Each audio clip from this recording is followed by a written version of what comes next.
आप सुन रहे हैं जगत गुरु तत्वदर्शी संत रामपाल जी महाराज द्वारा लिखित पुस्तक ज्ञान गंगा का पेज नंबर 22। संपूर्ण सृष्टि रचना, सूक्ष्म वेद से निष्कर्ष रूप सृष्टि रचना का वर्णन। प्रभु प्रेमी आत्माएं प्रथम बार निम्न सृष्टि की रचना को पढ़ेंगे तो ऐसे लगेगा जैसे दंत कथा हो, परंतु सर्व पवित्र सद्ग्रंथों के प्रमाणों को पढ़कर दांतों तले उंगली दबाएंगे कि यह वास्तविक अमृत ज्ञान कहाँ छुपा था। कृपया धैर्य के साथ पढ़ते रहिए तथा इस अमृत ज्ञान को सुरक्षित रखें, आपकी 101 पीढ़ी तक काम आएगा। पवित्रात्माएं कृपया सत्यनारायण यानी अविनाशी प्रभु सत्पुरुष द्वारा रची सृष्टि रचना का वास्तविक ज्ञान पढ़े। नंबर 1, पूर्ण ब्रह्म। इस सृष्टि रचना में सत्पुरुष सतलोक का स्वामी यानी प्रभु, अलख पुरुष अलख लोक का स्वामी यानी प्रभु, अगम पुरुष अगम लोक का स्वामी यानी प्रभु तथा अनामी पुरुष अनामी अकह लोक का स्वामी यानी प्रभु तो एक ही पूर्ण ब्रह्म है जो वास्तव में अविनाशी प्रभु है, जो भिन्न भिन्न रूप धारण करके अपने चारों लोकों में रहता है, जिसके अंतर्गत असंख्य ब्रह्मांड आते हैं। नंबर 2, परब्रह्म। यह केवल 7 संख्य ब्रह्मांड का स्वामी यानी प्रभु है। यह अक्षर पुरुष भी कहलाता है, परंतु यह तथा इसके ब्रह्मांड भी वास्तव में अविनाशी नहीं है। नंबर 3, ब्रह्म। यह केवल 21 ब्रह्मांड का स्वामी यानी प्रभु है। इसे क्षर पुरुष, ज्योति निरंजन, काल आदि उपमा से जाना जाता है। यह तथा इसके सर्व ब्रह्मांड नाशवान हैं। उपरोक्त तीनों पुरुषों यानी प्रभुओं का प्रमाण पवित्र श्रीमद् भगवत गीता अध्याय 15 श्लोक 16-17 में भी है। नंबर 4, ब्रह्मा। ब्रह्मा इसी ब्रह्म का ज्येष्ठ पुत्र है, विष्णु मध्य वाला पुत्र है तथा शिव अंतिम तीसरा पुत्र है। ये तीनों ब्रह्म के पुत्र केवल एक ब्रह्मांड में एक विभाग यानी गुण के स्वामी यानी प्रभु हैं तथा नाशवान हैं। विस्तृत विवरण के लिए कृपया पढ़ें निम्नलिखित सृष्टि रचना। कबीरदेव यानी कबीर परमेश्वर ने सूक्ष्म वेद अर्थात कबीरबाणी में अपने द्वारा रची सृष्टि का ज्ञान स्वयं ही बताया है, जो निम्नलिखित है। सर्वप्रथम केवल एक स्थान अनामी यानी अनामय लोक था, जिसे अकह लोक भी कहा जाता है। पूर्ण परमात्मा उस अनामी लोक में अकेला रहता था। उस परमात्मा का वास्तविक नाम कबीरदेव अर्थात कबीर परमेश्वर है। सभी आत्माएं उस पूर्ण धनी के शरीर में समाई हुई थी। इसी कबीरदेव का उपमात्मक यानी पदवी का नाम अनामी पुरुष है। पुरुष का अर्थ प्रभु होता है। प्रभु ने मनुष्य को अपने ही स्वरूप में बनाया है, इसलिए मानव का नाम भी पुरुष ही पड़ा है। अनामी पुरुष के एक रोम यानी शरीर के बाल का प्रकाश संख सूर्यों की रोशनी से भी अधिक है। विशेष जैसे किसी देश के आदरणीय प्रधानमंत्री जी का शरीर का नाम तो अन्य होता है तथा पद का उपमात्मक यानी पदवी का नाम प्रधानमंत्री होता है। कई बार प्रधानमंत्री जी अपने पास कई विभाग भी रख लेते हैं। तब जिस भी विभाग के दस्तावेजों पर हस्ताक्षर करते हैं तो उस समय उसी पद को लिखते हैं।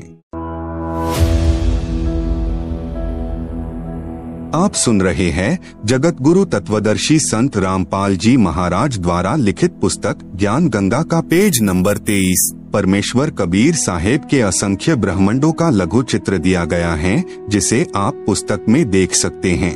आप सुन रहे हैं जगत गुरु तत्वदर्शी संत रामपाल जी महाराज द्वारा लिखित पुस्तक ज्ञान गंगा का पेज नंबर 24। जैसे गृह मंत्रालय के दस्तावेजों पर हस्ताक्षर करेंगे तो अपने को गृह मंत्री लिखेंगे, वहाँ उसी व्यक्ति के हस्ताक्षर की शक्ति कम होती है। इसी प्रकार कबीर परमेश्वर यानी कबीरदेव की रोशनी में अंतर भिन्न भिन्न लोकों में होता जाता है। ठीक इसी प्रकार पूर्ण परमात्मा कबीरदेव यानी कबीर परमेश्वर ने नीचे के 3 और लोकों यानी अगम लोक, अलख लोक, सतलोक की रचना शब्द यानी वचन से की। यही पूर्ण ब्रह्म परमात्मा कबीरदेव यानी कबीर परमेश्वर ही अगम लोक में प्रकट हुआ तथा कबीरदेव यानी कबीर परमेश्वर अगम लोक का भी स्वामी है तथा वहाँ इनका उपमात्मक यानी पदवी का नाम अगम पुरुष अर्थात अगम प्रभु है। इसी अगम प्रभु का मानव सदृश शरीर बहुत तेजोमय है, जिसके एक रोम यानी शरीर के एक बाल की रोशनी खरब सूर्य की रोशनी से भी अधिक है।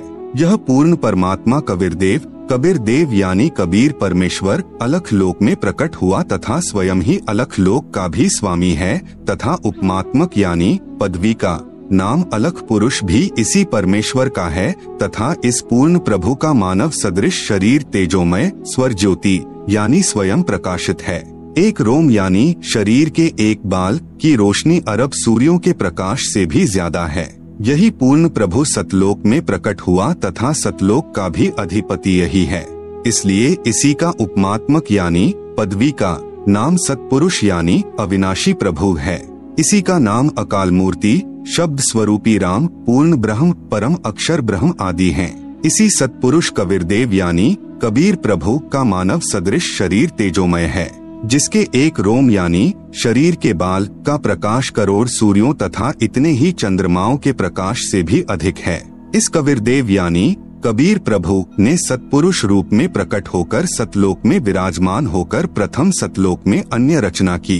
एक शब्द यानी वचन से 16 द्वीपों की रचना की, फिर 16 शब्दों से 16 पुत्रों की उत्पत्ति की।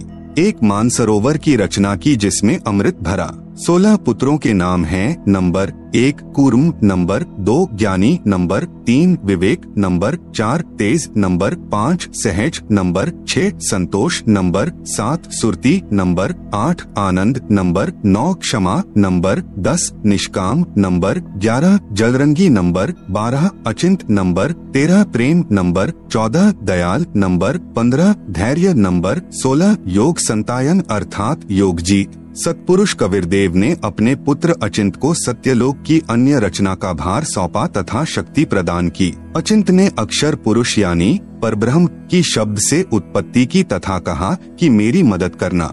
अक्षर पुरुष स्नान करने मानसरोवर पर गया, वहाँ आनंद आया तथा सो गया। लंबे समय तक बाहर नहीं आया। आप सुन रहे हैं जगत गुरु तत्वदर्शी संत रामपाल जी महाराज द्वारा लिखित पुस्तक ज्ञान गंगा का पेज नंबर 25। तब अचिंत की प्रार्थना पर अक्षर पुरुष को नींद से जगाने के लिए कबीरदेव यानी कबीर परमेश्वर ने उसी मानसरोवर से कुछ अमृत जल लेकर एक अंडा बनाया तथा उस अंडे में एक आत्मा प्रवेश की तथा अंडे को मानसरोवर के अमृत जल में छोड़ा। अंडे की गड़गड़ाहट से अक्षर पुरुष की निंद्रा भंग हुई। उसने अंडे को क्रोध से देखा जिस कारण से अंडे के 2 भाग हो गए। उसमें से ज्योति निरंजन यानी क्षर पुरुष निकला जो आगे चलकर काल कहलाया। इसका वास्तविक नाम कैल है। तब सतपुरुष यानी कबीरदेव ने आकाशवाणी की कि आप दोनों बाहर आओ तथा अचिंत के द्वीप में रहो। आज्ञा पाकर अक्षर पुरुष तथा अक्षर पुरुष यानी कैल दोनों अचिंत के द्वीप में रहने लगे। बच्चों की नालायकी उन्हीं को दिखाई कि कहीं फिर प्रभुता की तरफ न बन जाए, क्योंकि समर्थ बिन कार्य सफल नहीं होता। फिर पूर्ण धनी कबीरदेव ने सर्व रचना स्वयं की। अपनी शब्द शक्ति से एक राजेश्वरी यानी राष्ट्रीय शक्ति उत्पन्न की, जिससे सर्व ब्रह्मांडों को स्थापित किया। इसी को पराशक्ति परानंदनी भी कहते हैं। पूर्ण ब्रह्म ने सर्व आत्माओं को अपने ही अंदर से अपनी वचन शक्ति से अपने मानव शरीर सदृश उत्पन्न किया। प्रत्येक हंस आत्मा का परमात्मा जैसा ही शरीर रचा, जिसका तेज 16 सूर्यों जैसा मानव सदृश ही है। परंतु परमेश्वर के शरीर के एक रोमकूप का प्रकाश करोड़ों सूर्यों से भी ज्यादा है। बहुत समय उपरांत क्षर पुरुष यानी ज्योति निरंजन ने सोचा कि हम तीनों यानी अचिंत अक्षर पुरुष क्षर पुरुष एक द्वीप में रह रहे हैं तथा अन्य एक द्वीप में रह रहे हैं। मैं भी साधना करके अलग द्वीप प्राप्त करूंगा। उसने ऐसा विचार करके एक पैर पर खड़ा होकर 70 युग तक तप किया।